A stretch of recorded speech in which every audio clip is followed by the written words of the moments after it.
আসসালামু আলাইকুম। এখন আছি বাঙালিদের কাছে অতি পরিচিত একটি জায়গা, গুয়াংজুর ফল মার্কেট এলাকা। এটাকে বাঙালিরা ফল মার্কেট বলে। তো এখানে অনেকগুলো বাঙালি হোটেল আছে। বাঙালি হোটেল ছিল আসলে, এখন তো করোনার কারণে অনেক কিছুই এখন নাই, আগে ছিল। এই গলিটা পুরোটা বাঙালিদের মানে বাঙালিতে সরগরম থাকে, কিন্তু এখন দেখেন বাঙালি দেখা যায় না বললেই চলে। কারণ এখন এখানে আগে গেস্ট হাউস ছিল, বাংলাদেশি গেস্ট হাউস ছিল, তারপরে বাংলাদেশি খাবারের মানে একটা ইয়া ছিল এটা। তো এখন এটা অনেকটাই শান্ত। করোনার পরে এখন ওইভাবে জমে ওঠে নাই, তবে হয়তো বা আবারও এটা ইয়ে হবে, জমজমাট হবে, একটু সময় লাগবে। আশা করা যায় আগামী 6 মাসের মধ্যে এটা ইয়ে হয়ে যাবে, কারণ চায়না তো অনেক দিন বন্ধ ছিল, যার কারণে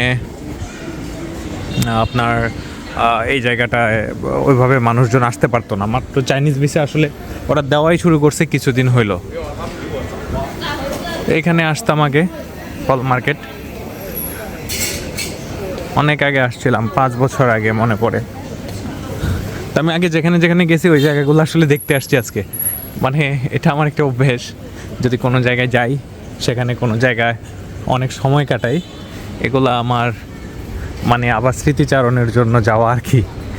এখানে দেখেন অনেক সুন্দর একটি রাস্তা। এই ফল মার্কেট জায়গাটা বাঙালিদের কাছে এতটা প্রিয় কেন? কারণটা হচ্ছে পাশেই হচ্ছে সানিয়ানলি, আর এখানেই হয়েছে যে ফল মার্কেট,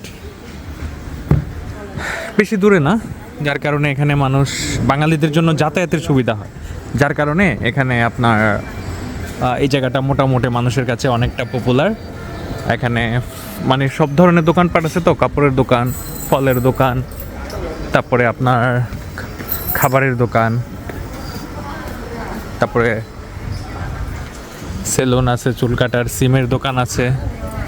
হ্যাঁ, যার কারণে বাঙালিরা এখানে আসলে বেশি থাকতে চায়।